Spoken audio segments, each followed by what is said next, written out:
This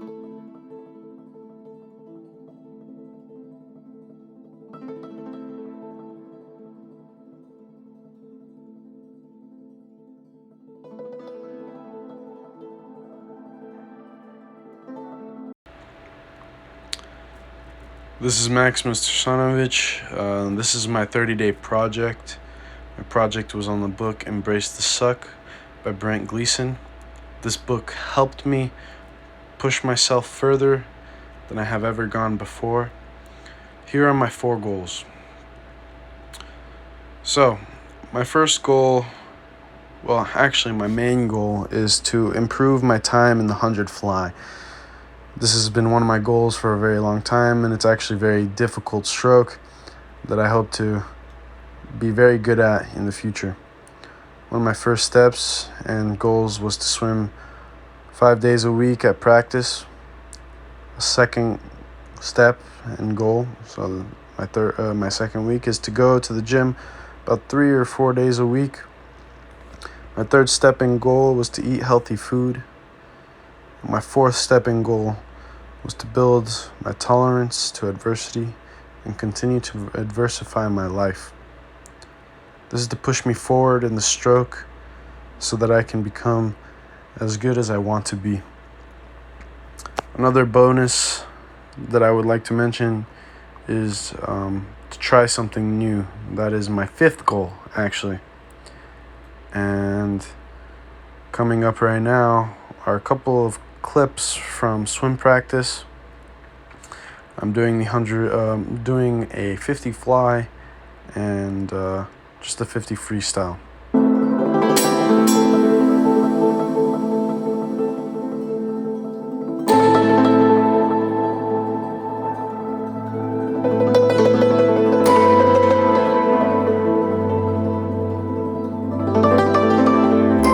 Swimming has been a massive part of my life for a very long time, and I continue to further my career in swimming.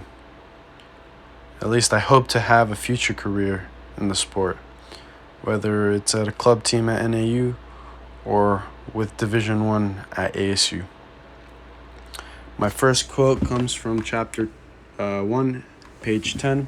Success is not about never experiencing failure. It's about learning from failure and using that knowledge to achieve greatness.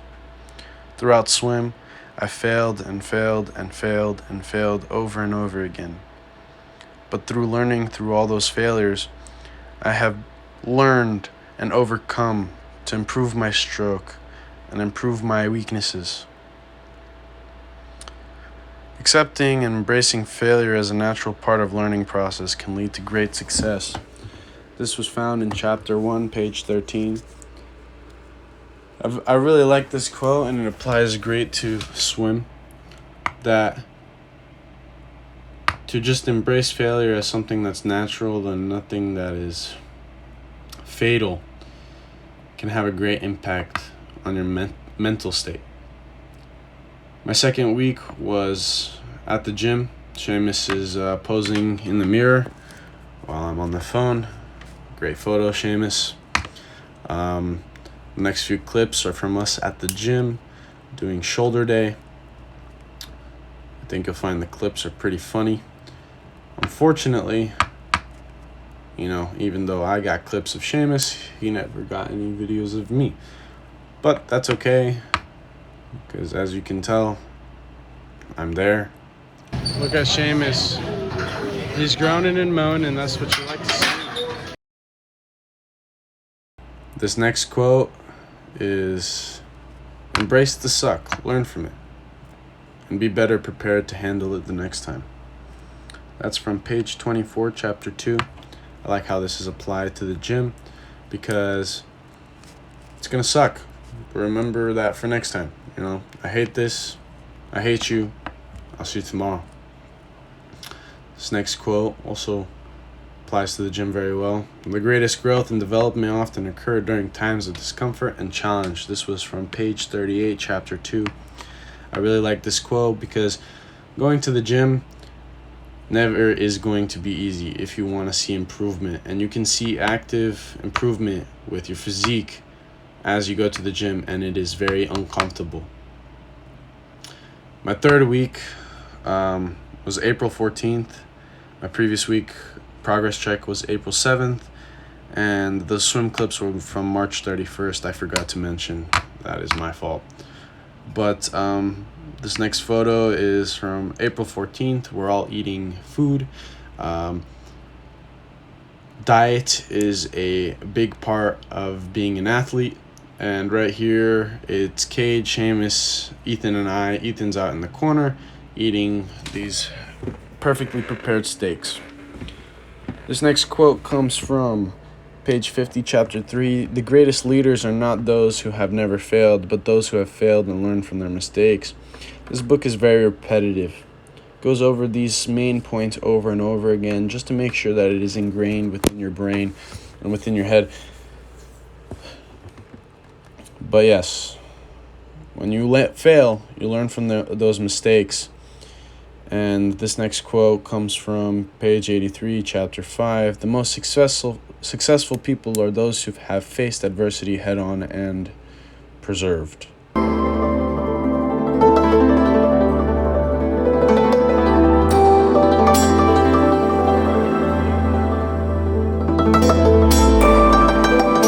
What I did to face adversity was I started taking ice baths, ice showers. I don't know why that image is blurry. For my final week. This was very difficult because in times I would want to be comfortable in my own bed, eating food, just relaxing. But then I remember in the morning or afternoon to go into the shower and get really cold. And I didn't think you guys would want to see me walking out of shower, so I used a stock image. And that was April 21st. This was one of the most difficult things I have ever done. This was April 21st. The distance was supposed to be about 107 miles. The first 76 were mountain biking. The next few were road biking. It was very difficult. About mile 30, I ran out of food and water and decided, I can still do this. I can make it the full 107. I have ridden 100 miles before on my road bike, but trust me, mountain biking is a whole different monster. I actually ended up going 20 more miles, and I finally called it quits because of severe dehydration. My stomach was starving. I was starving, absolutely starving. There was a uncanny amount of rattlesnakes out that day, especially on the trail itself. But I ended up being so severely dehydrated, my quads gave out, so I wasn't able to actually ride the bike anymore. I ended up walking 10 more miles to my next checkpoint just to get over to civilization. It was very difficult, and I felt stranded, absolutely stranded. And this next quote was from page 110, chapter 6. Those who can find joy and meaning in difficult situations are the ones who will thrive in life. Again, that previous mountain bike trip was very difficult. I tried to make a 3-day trip into a 1-day trip. It's a bike packing trip. I did not know my limitations, but I thrived throughout that entire trip. I was very happy to do it, and I will be doing it again during the winter when the rattlesnakes are out. A positive attitude in the face of adversity can be a powerful force. That is true. I kept a positive attitude. I knew by the time it was all over, I would be laughing. I would just be laughing at that entire situation. That quote, by the way, was page 13, chapter 7.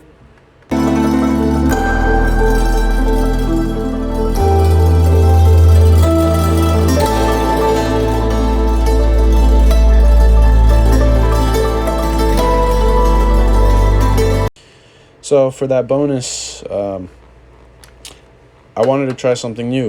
The book talks about trying new things, creating goals, and I decided to try photo photography. This one right here is a high exposure photo in the middle of the night where I had a buddy swing a whisk of steel wool, so just molten metal falling into my hair, no biggie. And then this next photo was edited by me and taken by me. Right there, I actually met the owner of the McLaren right there. That's about a $3 million car. I don't know why someone would spend that much money on a car, but that thing is cool. It's very loud, very quick, and looks very fun. Fun fact, he actually, in this closer photo, you'll see that he actually has all these weird markings on his wrap. Yeah, he put Sharpie on his car. $3 million car, and he drew Sharpie on it, so used it as a coloring book. Right here, this is my final meet. This was a day to show, did I improve my time? Yes, I did end up improving my time about 4 seconds. Very quick. In a month, I improved by 4 seconds. That is almost unheard of. I got it down to where I wanted to. Right here, like I said, it's a very adverse stroke, very tough, very hard. You're just pulling your entire body out of the water, and by the end of it, my arms were completely numb.